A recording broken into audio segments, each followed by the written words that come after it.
A warm welcome from Amsterdam, and thanks for tuning in to a new episode of Game Consultant. Your host of today is Reinout.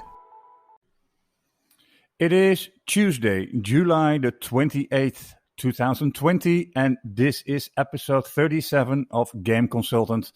Welcome you all, and today, interesting enough, we're going to talk about blockchain and games, a topic that I really like. I hear a lot of people talking about blockchain, but what can it really do for gaming?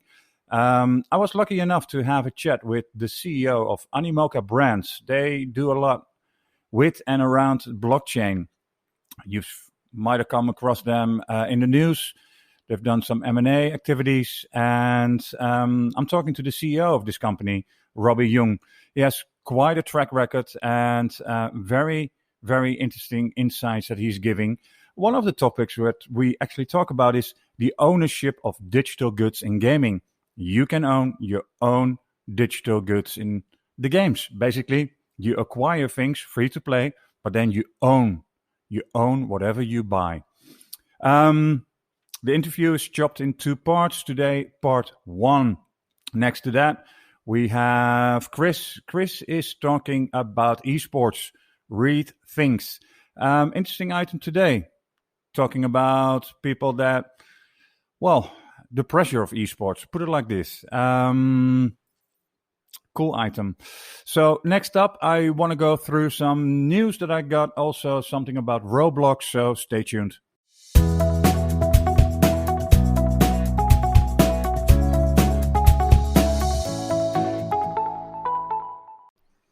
So one of the things that landed in my inbox was a report that I got from, and I hope I say Dubit, dubit.us, and I'll have a blog post around this report later on today, latest tomorrow, and it was quite an extensive report, so I did ask for some highlights, and Roblox is fast becoming the new place for kids to hang out and socialize with their friends.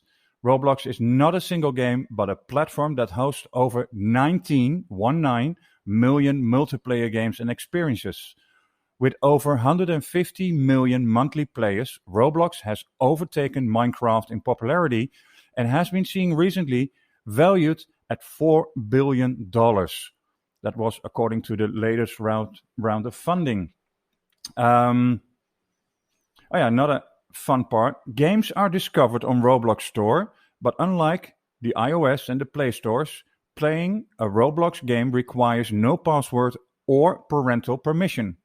Consequently, games can quickly grow to over 600k concurrent players, and the most popular have over 1 billion plays.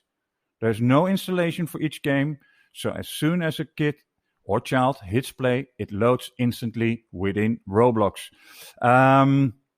It goes on like why are kids liking it, and it's quite extensive. So I have the blog post later on, and hope you will enjoy that. Further on, I had some latest news that you guys should definitely know. It's about the worldwide XR revenue update from Q2. We checked out 5 latest Steam releases that we think is worth playing. Also, the live game streaming Q2 report. Super Evil Megacorp is launching their new game, Catalyst Black. League of Legends has a rebrand of the cards. Obviously, very hot news. Epic Mega Grants. Let me see. Digital games, June 2020. So if you go to my site and check out the section News and Insights, then you can read up on all the latest news. Let's continue now with Read Things.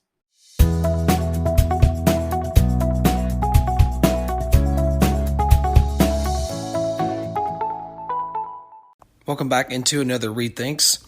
Today's topic I want to take a few minutes on is a topic of esports performance. Just a very quick background for me, been almost 20 years somehow involved in the performance space when it comes to scholastic wrestling, being a coach, being a participant, being an athlete myself, having a degree in exercise science, athletic performance has always been something I've been passionate about, something I've spent a lot of time with, and something I'm really interested in. Always trying to learn more on the performance side of things, and especially the last year in esports specifically, connecting with people and talking to them that are kind of inside the space, and just learning more about the process of the difference between the traditional sports and esports. In the performance side of things. So I've talked to my brother for many, many hours, for a number of years. He started playing Smash Melee in 2013 and really started playing on the national circuit like in 2015, 2016, and actually coached him in wrestling years ago. So and he sees a pretty interesting correlation between wrestling and what he's done with Smash Melee and some of the mental side of things, but also on the physical side. And how you can combine the two to achieve really elite levels. So, I'm working on another podcast called No Tilt Mind, and it's what it deals with is talking about having conversations around esports performance, and how it's, the perception I believe is, people look at esports in general and just say, okay, well, you're talking about elite players. I guess they just play more hours in a day. And they just add 3 more hours and you're an esports pro. Like that's ridiculous. There's so many layers to it. And you take a look at, if you take a little bit of history, you take a look at like the last 3 or 4 years of some of these organizations, some of the top tier orgs like your Cloud9 or Complexity Gaming, and you take a look at what they're doing with their players. I think it's really important to understand what they're trying to address. Again, it's not just trying to jam in as much gameplay as possible into a day. It's addressing a number of things such as injury prevention, sleep, physical and mental performance.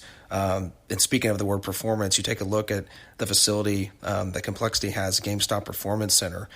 Look it up on YouTube. They have like an 8 to 10 minute intro to walk you through it. It's really incredible. What the platform that they give their players, right? And what they're doing is they're addressing some significant issues with their players. And they're giving them the best chance to compete at the highest level, but also, add maybe a couple extra years to their career, right? We talk about career longevity. We talk about player burnout being a significant issue in the space. And, Uzi just retired a couple weeks ago, one of the best league players in the world at 23 years old, because of, his hand injury. Also, it was a type 2 diabetic. And he just said, his health just drove him out of league. And you listen to stories like that, those stories are making shockwaves throughout the space. But going back to Complexity, having a Complexity and a Cloud9, having a regimen structure for their players, and given that expectation for those players as well. So like when you wake up in the morning, an hour worth of strength and conditioning, having a short breakfast, and then a 2-hour training with a break, another 2-hour training with a break, and then finishing up the night with a solo queue is a kind of a typical breakdown for some of these players and some of these teams. And it's important to give your athletes a regimen that they understand, that they have the expectation that this is what my body and mind needs to go through. So I'm always fascinated around these conversations of how these teams are giving their players, the best chance to, again, peak at the right time, but then also focus on career longevity. And I think that the organizations that are investing in their players will be here, putting themselves in a better situation than other organizations that, quite frankly, aren't putting the time and the resources into their players. And it's more like in the short-term transactional mindset. So the teams that are giving their players the resources to succeed at a high level, I think that's important. I think that needs to continue. But I love having conversations around performance in esports. I think it's still, I wouldn't say infancy, but still an early stage. Not a lot of data going over the last, let's say, decade about performance in esports. So there's a lot of just really cool conversations that you can have around it. So if you have questions, concerns, or talk about I'd love to hear your experience. Feel free to reach out to me, Chris Reed on LinkedIn, ChrisReed. Also on Twitter, you can send me a DM at TheLevelUpEXP. That's at TheLevelUpEXP. And then the last thought here, but mental health is such an important topic. It's something over the last 2 to 3 years.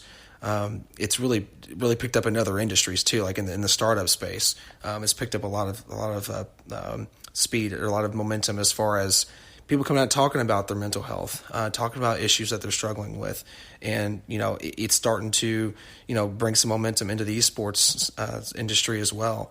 So players talking about their mental health, it's very important, and that's part of the performance process, in my opinion, is the awareness around your mental health and those best practices. So would love to hear some more. Feel free to reach out to me, and thanks for listening to another Rethinks. Thank you, Chris. And next up, the interview with Robby Yung, the CEO of Animoca Brands. We're talking about blockchain and games, and it was very learningful for myself too. Funny enough, I got to ask questions that I was actually thinking about to find up answers, and I got them. So let's do this.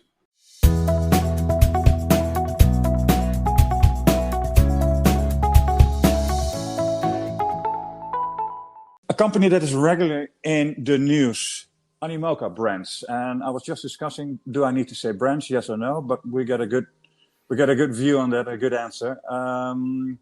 With me, I actually have Robby Yung. Welcome. Hi, how are you? I'm fine. We already discussed the weather, so let's leave that. It sucks here. But hey, thank you for being here. As I said, I'm on a regular basis. I'm reading news, and it's about an acquisition. It's about scaling up, and I'm intrigued. You guys are all over the world. Can you give us an overview? Why the name? Sure. And the type of company, and you started it, right? I actually joined not quite midstream, but I joined when the business was actually co-founded by Yat Siu, who's our chairman. Yeah. In 2009, I joined in 2012, and then after a few years in the business, helped to bring it public. So that was sort of the going public part was kind of my baby. Yeah. But I think you asked about the name. We called ourselves Animoca Brands specifically when we went public to separate out this part of the business that we took public, because we were focused on branded IP. I think one of the things in the mobile game business that we were quite well known for as a strategy is licensing third-party brands, whether it's anime or entertainment or other media and sports brands, and creating original games featuring those brands. Yeah. So we've built the business on that basis, and we've grown a lot over the years, both organically and through acquisition. So now we have studios all over the world. We have studios in North America, Latin America, Europe, and Asia, and our headquarters is in Hong Kong. So that's sort of the home base. But in fact, by head count now, we probably have only about 20% of our people in Hong Kong, and then the rest are around the world. Yeah. And bottom line, all platforms, so mobile, PC, or? Yes. We were just focused only on mobile, I think, for the first 10 years. And then 3 years ago, through our relationship with Dapper Labs, we got introduced to the idea of blockchain games. We loved the idea and have just never looked back, and we've really invested all our attention into growing the blockchain game business. And as a result of that, we have actually now moved into lots of other platforms, both obviously web, PC, and console as a result. Yeah. So blockchain, I mean, lots of people are talking about it, but that's something that I find as a sort of as a topic that comes back throughout any article I'm reading. It's always blockchain. So I can actually 100% sure say you guys are blockchain lovers, and tell me about your vision, how you see the mass use blockchain within game consumption, or let's say the in-app purchase via blockchain. That's something you very much believe in, right? Yes, absolutely. Yeah. Well, I think we look at it very simply because we come at it from the perspective of game players and game developers. So we look at it from a game point of view. Yeah. And we feel like blockchain is an incredible piece of technology that can make games better. Just like the internet made games better, because the idea of being online and connected opened up all kinds of new possibilities to create new experiences in games. So, before we had online games were cool, but they were better when they were online. And I think the same thing is true of blockchain, because over the last 10 years, especially on mobile, we've noticed the freemium business model really take over gaming. So people are very accustomed to buying things in their games to enhance their experiences, or to, kit out their characters, level up, etc. And so this idea of having an in-game economy is not new at all, and has become a part and parcel of what gaming is today. And what blockchain does is blockchain allows you to have a much more flexible and secure in-game economy. It basically puts your in-game economy on steroids, because it allows you to really control, as the developer, many more different parameters of your economy. And it empowers the players, first and foremost. So when you think about it from the player's perspective, right now, when you play a typical game on mobile, for example, you spend money in-app, you kit out you build your armies, you buy swords and armor and whatever it is in your game that you're playing. But at the end of the day, all of those items and all of that spending stays within the economy of that one single game, because you're actually just renting those items from the game developer and you play them in that one game. And so once you spend the money and you buy those items, it's a sunk cost and it stays in the game forever. And it only lasts as long as the game developer keeps supporting the game. Once you add blockchain into the mix, you have the ability for true digital ownership. And what this means is that if you deploy it in a game environment, gamers could buy their characters and add on items to their characters, and all of those purchases that they make would actually be blockchain transactions that, technically speaking, are tokens that they buy and keep in their wallet. Players don't need to know this. This is just what happens in the background. Yeah. But the idea is that they can actually truly own the content that they buy, which means that they can own it outside of the game as well. And once they own it, that gives them the flexibility that ownership in the real world gives you with anything you buy. It means you can sell it, you can trade it, you can gift it, you can destroy it. It doesn't matter. It's yours. It's a value. Yeah, exactly. And that's something we think every gamer would like, because, very often you'll make a purchase in a game, or maybe you'll just, for example, you'll get tired of playing a game, 3 years playing one game, and you decide, hey, I feel like playing a different game, but I've already got such a big investment here. And I've spent all this money to kit out this character, which is a very rare character and is worth something in the game world. And that's what keeps me stuck in this game, and I can't move to the next game. Well, if you could trade that character or sell that character, then all of a sudden you have options. I have this most ludicrous idea suddenly in my head. I actually had to laugh when you were explaining this. But eventually, if I die, I have a will, and then my son will be at the notary's, and then it will say, well, your dad actually is leaving you character XYZ in that game, character XYZ in that game, and that is now all yours. So my whole game career is what he inherits. And that could be worth, well, if we know what we're spending, basically what you say is we leave it in the game, we leave it with the game developer, and we move on. And the game developer basically said, well, thank you. I don't even know what the terms and conditions are, but after 10 years, we most likely destroy that. Exactly. And that money is lost. And it sounds funny to you, but it's no different than you saying, I'm leaving my son in my will a first edition novel, written by famous author, or I'm leaving you, some first print vinyl albums from Miles Davis from 1950. They're collectibles that have value because those are the entertainment artworks that you've collected. And games should be no different. If you spend 300 hours, grinding away in a game to achieve a certain character, that's a valuable item that you've worked for. Does it also change the way we will look at the unplug? I mean, certain games might actually stop to exist. Because if I have ownership of something that connects to your game world, your economy, that makes me also a bit of a shareholder in that game or whatever. As you buy a house on a piece of ground in a city or in the surroundings, you have ownership. So, Yes. would you think it will change the DNA of game development? Are we now going down? Absolutely. Okay. So if you think about today now, games have really evolved to become much more of a service than they used to be. Yeah. So game developers are spending a lot of time building communities within their games, and also then listening and engaging with their fan communities to let the community lead a lot of the development in terms of where the game goes, because they test out ideas with their fans make suggestions, and so when you're making new levels and new features, a lot of it comes from the fans these days. Yeah.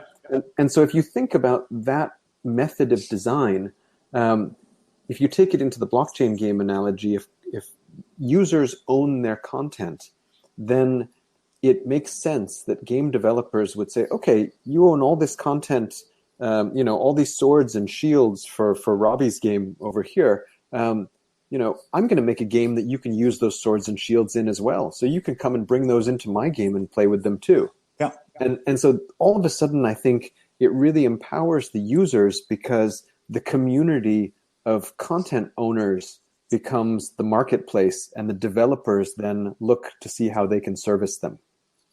New model then. Yes. I have a character in game A. You have a game character in game B. Can I swap it for a day? And then I can play actually with your character, see if the game is actually fun before actually downloading it, or, well, actually I have to download it, but actually spend Of course. it. But then the swapping part could also be a day swap, a week swap. Yes. All of those types of flexibilities are available. Yeah. And so I think one of the things that makes it difficult to get your head around at first is the number of options has increased greatly. Yeah. So it increases the complexity, and I think that's why it's taken a while for game developers to really figure out how best to use these tools, because it's opened up so many possibilities that it's hard to focus on just one. Yeah, I mean, because the whole thing is, when I talk to people, and we talk about gaming.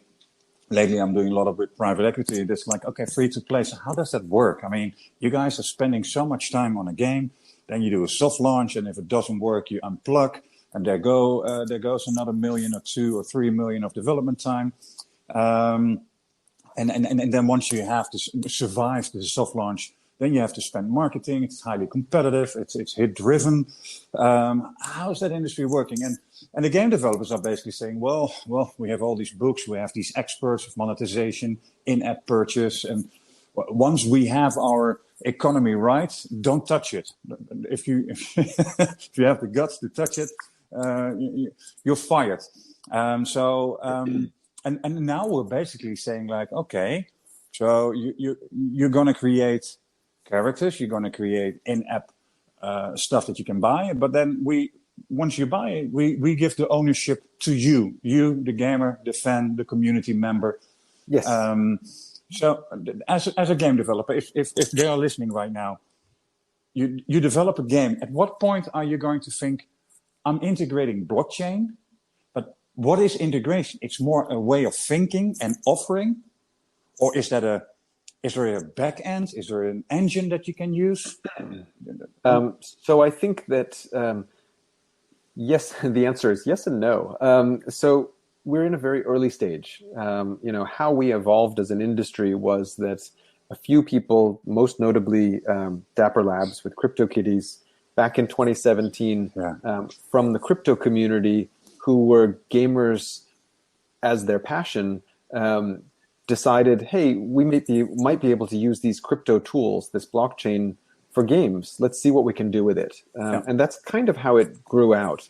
I think since then, there's been a very small ecosystem of companies, of which we're a part of, working to try to not just make products, but make the tools and the way we deploy the tools better.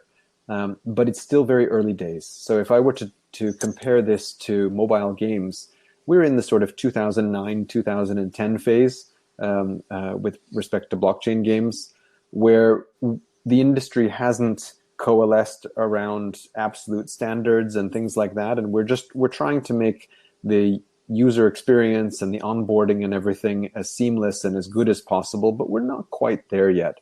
And if you remember back to the early days of mobile, even as late as 2012, it was still quite difficult on Android just to execute a purchase of something if you had a credit card, and that was Google.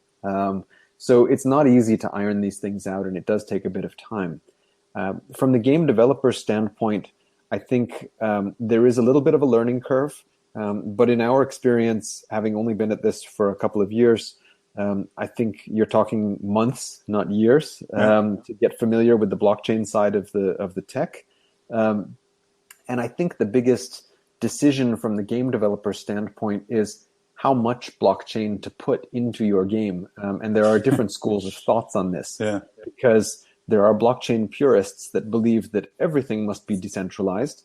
And then there are a lot of game developers that feel like the only blockchain aspect should be the registry of ownership of content, whereas the game itself should run on a game server the way games always have because of latency and other issues.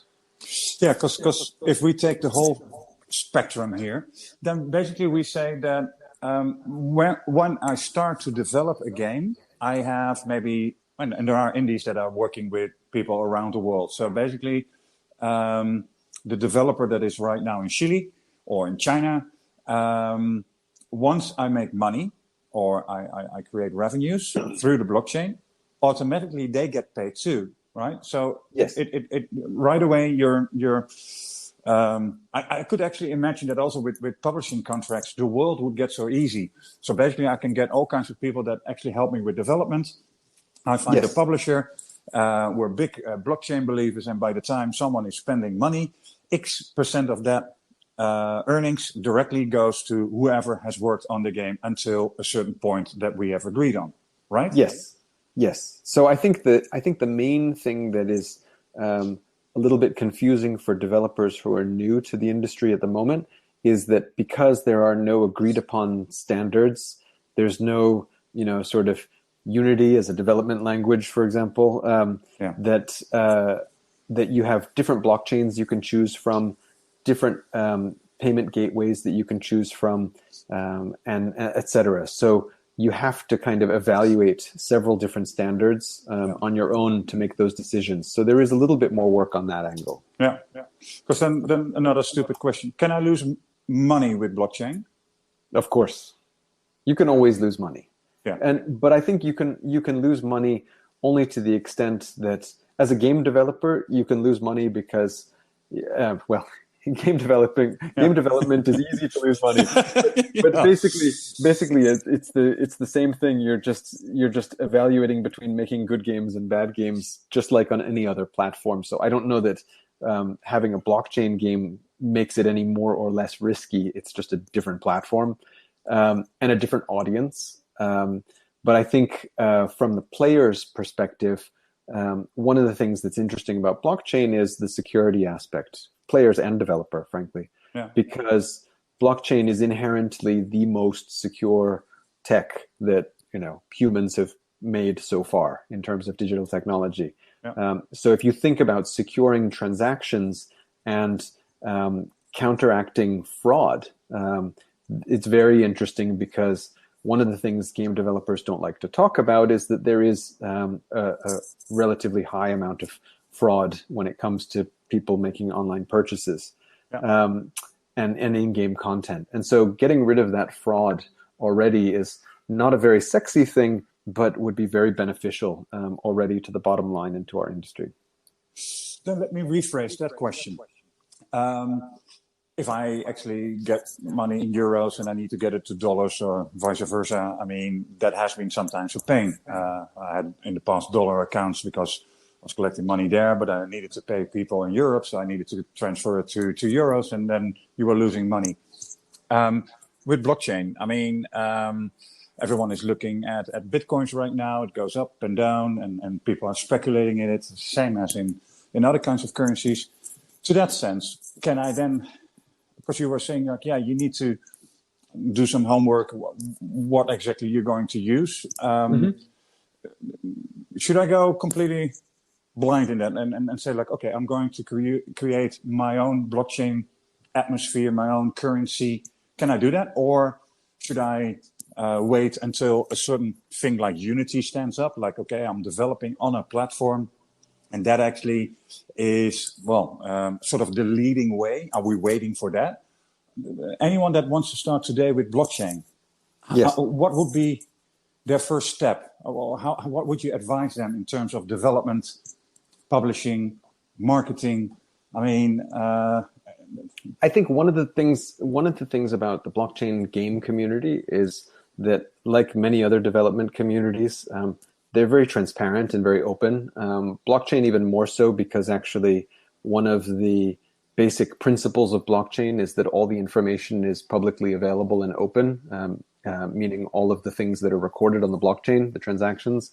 So transparency is actually part of the DNA of this particular community.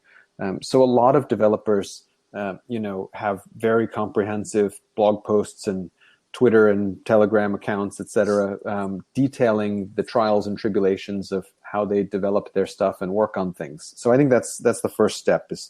The second part is there are companies out there that are specifically working on tool sets to make it easier for developers.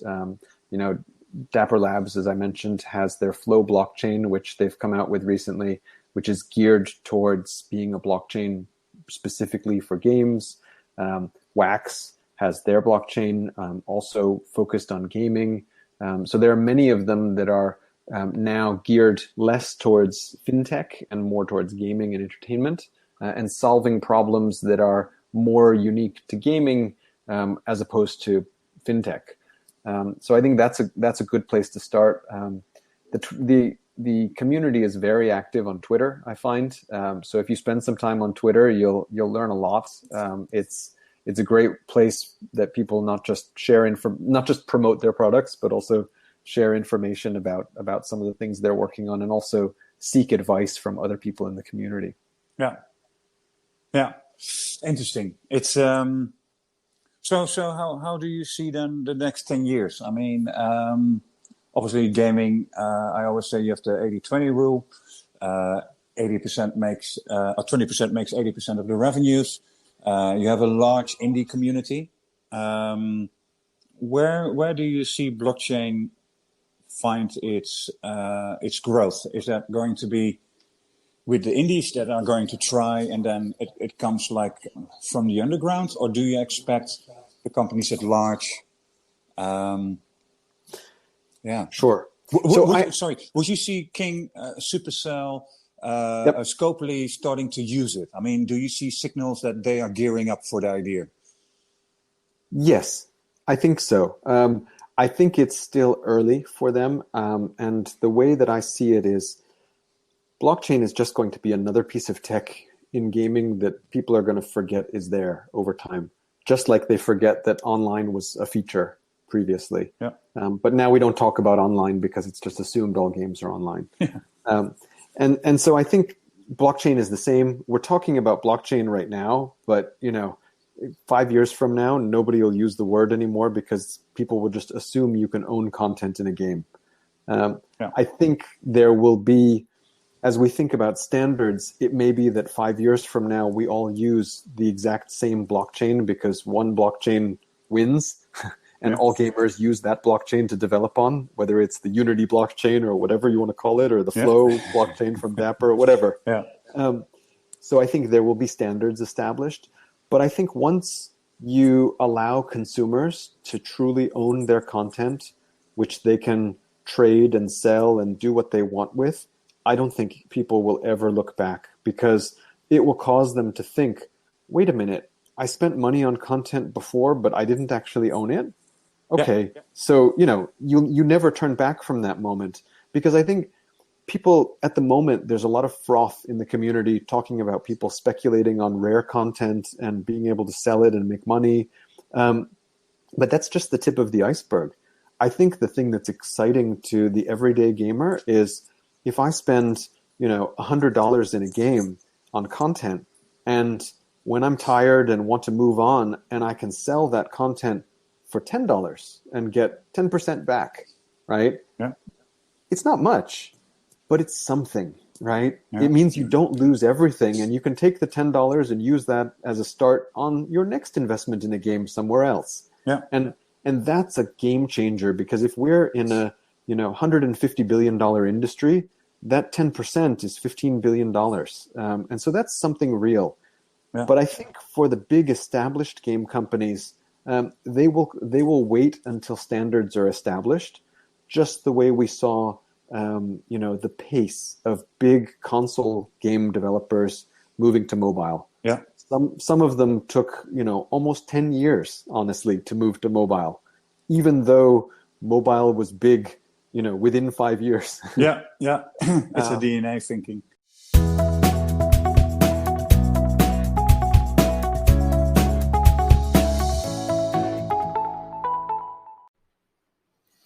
So that was part 1 of blockchain and games. Thank you, Robby. As said, very insightful. 25 minutes of getting to know more the blockchain. Next episode, we have part 2. So stay tuned for that. I want to thank Chris and Robby for helping me doing episode 37. As said, please do check out my section on podcast, gameconsultant.com, the news and insights. As said, we have some very interesting topics like the XR revenue update Q2. We have the 5 latest Steam releases that we think is worthwhile playing. Live game streaming Q2 report. We have the Digital Games June 2020 market review. Well, you can find a whole bunch of interesting insights in and around gaming. So thank you very much for listening, and ciao for now.